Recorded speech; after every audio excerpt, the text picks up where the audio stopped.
Molta gente ultimamente mi chiede come faccio a mantenere 7 lingue. Bando alle ciance, ragazzi. Iniziamo direttamente col video di oggi.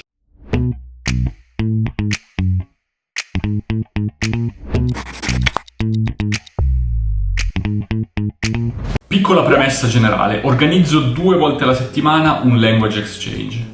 Una volta alla settimana offline, nella vita reale, diciamo, in un bar qui a Graz, e una volta alla settimana invece online, tutti i mercoledì sera alle 7, siete tutti invitati perché è gratuito e ovviamente in queste 2 occasioni ho la possibilità di usare tutte le lingue che parlo ogni settimana. Iniziamo con l'ultima arrivata, ragazzi, il portoghese. Per studiare il portoghese sto usando, a parte aver fatto la mia super full immersion di qualche giorno all'inizio per avere la mia prima conversazione dopo 24 ore e poi alla fine del weekend, sto usando al momento per andare avanti nell'apprendimento, per strutturare l'apprendimento, sto usando Assimil, sto usando un podcast veramente splendido che parla di temi legati all'imprenditoria in portoghese brasiliano e mi sono veramente sparato la serie 3% su Netflix, molto interessante, sul futuro distopico, questo genere di cose, che è un genere di film che a me in generale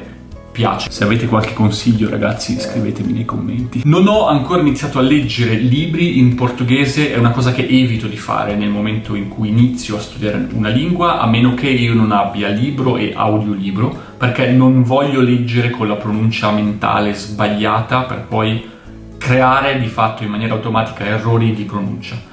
È una cosa che pianifico e che vorrei iniziare a fare da qui a poco. Non sono super esperto di letteratura in portoghese e brasiliana, quindi non saprei bene che cosa leggere. Di nuovo, se avete qualche consiglio magari scrivetemi. Il russo, ragazzi, anche qui sono arrivato a un punto in cui oramai per mantenere la lingua posso utilizzare materiale reale, materiale per madrelingua russi. Ogni tanto mi guardo dei video di viaggi in russo su YouTube, anche qui uso Netflix, podcast, libri, audiolibri. Ho fatto un video dove racconto di come usare gli audiolibri e veramente in russo c'è una quantità infinita di libri e anche audiolibri gratuiti in linea che una persona può usare per migliorare la lingua, per restare a contatto con la lingua. Qui a Graz, inoltre, l'Università di Graz ogni tanto organizza dei dibattiti, degli incontri sia online che offline. Organizzano ogni tanto anche delle passeggiate di tandem linguistico tedesco-russo, che teoricamente è per la gente, diciamo, madrelingua tedesca che vuole imparare il russo e madrelingua russi che vogliono imparare il tedesco. Io in qualche modo mi sono un pochino infiltrato in questa cosa come italiano, che però ha un buon livello di tedesco e un livello di russo che invece non è ancora come il tedesco, quindi aiuto di fatto le persone che vogliono imparare e migliorare il tedesco e ne approfitto perché posso parlare russo, è una cosa super carina, super utile, anzi ciao Maria che probabilmente non ci ascolta ma è la persona che sta organizzando, che organizza sempre questo genere di eventi. Mi piacerebbe tantissimo utilizzare anche il russo sul lavoro, però al momento, a parte qualche chiacchiera, un po' di small talk, diciamo, con un paio di colleghi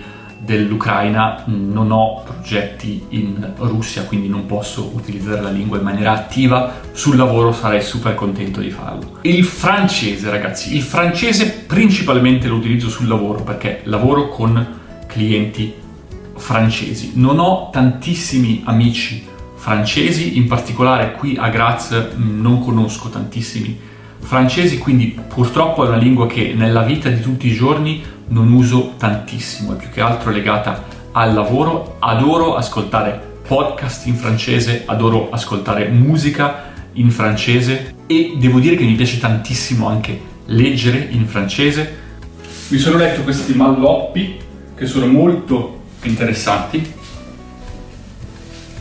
No, a parte questo di cui ho già parlato, sto leggendo questa serie di libri che sono super interessanti perché Riyad Sattouf, lui parla di fatto di quella che è stata tutta la primavera araba, ma la vita di un giovane ragazzo negli anni 80 in Medio Oriente. Quindi lui ha tutta questa, quella che è la visione del mondo arabo, raccontata però da un bambino, quindi in maniera molto ingenua, molto un po' infantile, no? Perché lui è cresciuto di fatto in questa parte del mondo e è una cosa super interessante secondo me.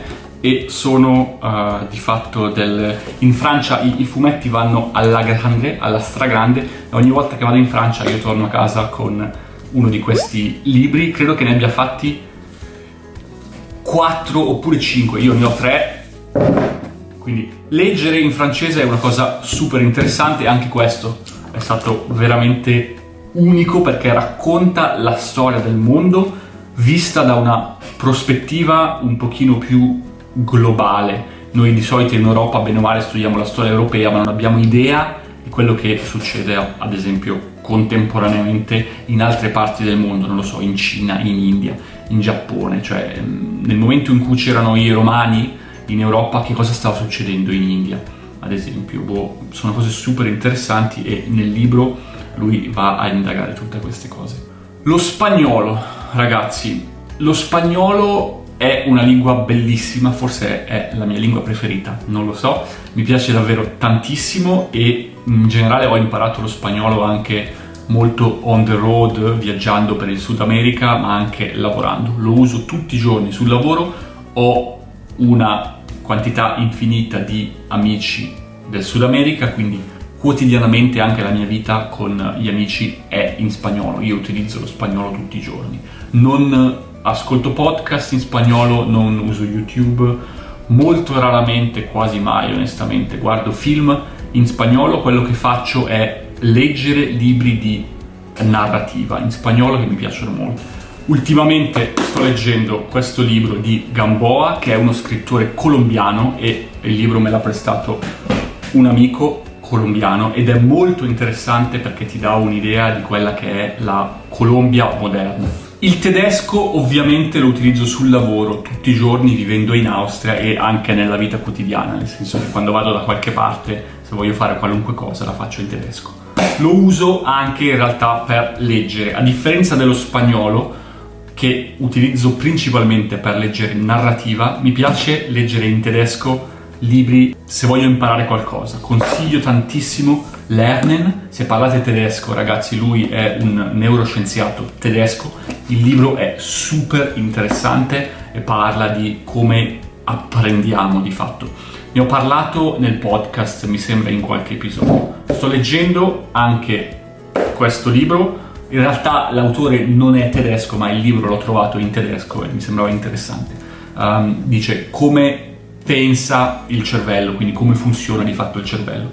Sono 2 libri super interessanti, quindi questo è quello che faccio con il tedesco.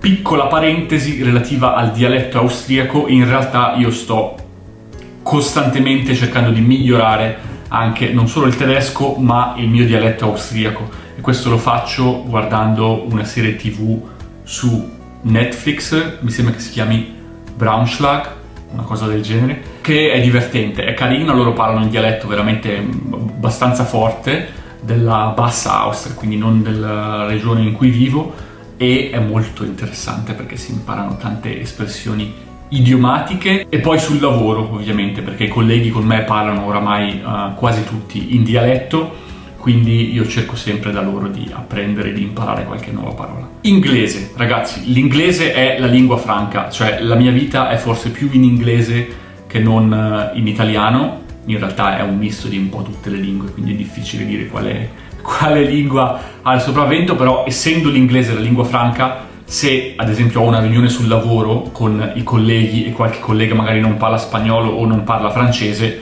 allora magari si passa all'inglese anche parlando con i clienti, quindi ovviamente la utilizzo anche sul lavoro. C'è qualche collega che magari è da poco arrivato in Austria, non parla ancora tedesco, quindi con loro magari parlo in inglese.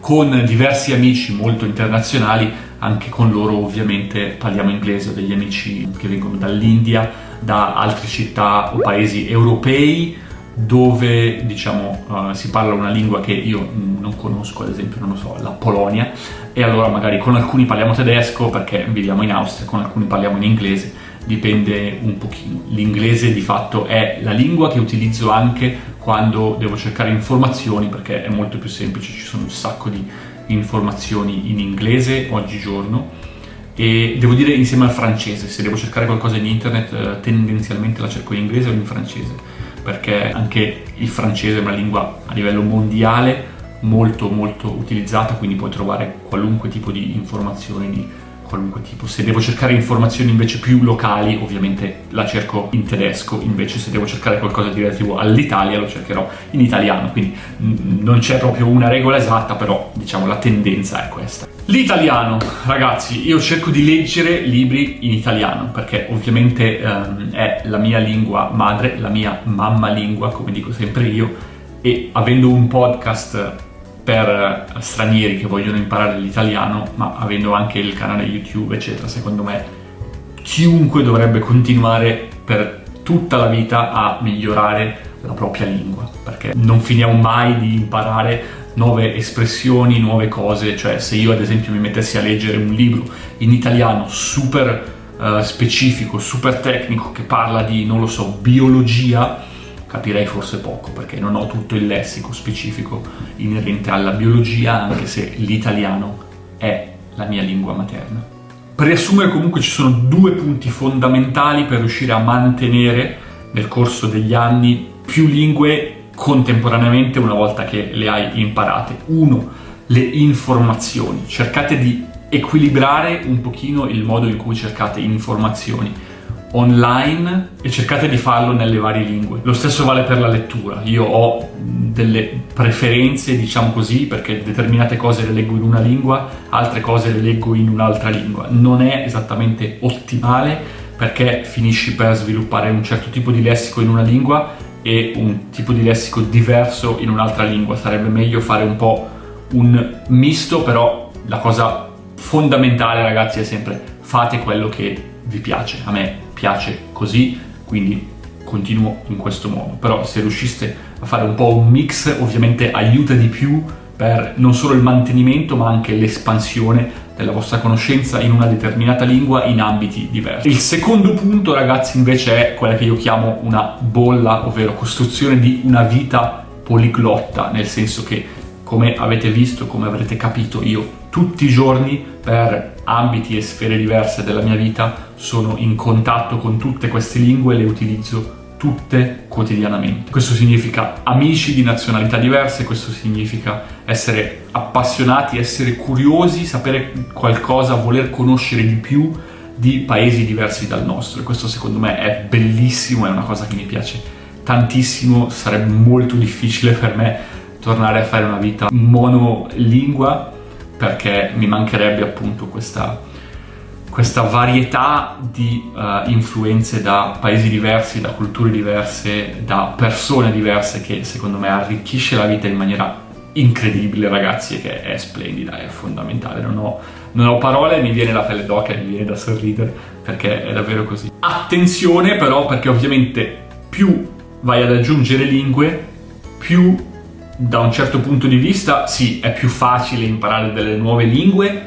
perché sviluppi un metodo, perché sai quello che funziona per te, quello che non funziona, sai cosa fare, come fare. Però da un certo punto di vista ci rallenta anche, perché una certa quantità di input a cui siamo esposti, una certa quantità di cose che facciamo deve essere dedicata al mantenimento delle altre lingue. Quindi attenzione a questa cosa, c'è decisamente una certa quantità di tempo che viene dedicata alle altre lingue e al loro mantenimento. Spero vi sia piaciuto il video. Se qualcuno di voi parla più lingue, sarei curiosissimo di fare due chiacchiere, di sapere come fate voi a mantenere più lingue, quali sono le vostre strategie, quali sono i vostri metodi. Scrivetemi nei commenti oppure contattatemi, ci sentiamo prestissimo e vi auguro una splendida giornata. Ciao a tutti, ragazzi.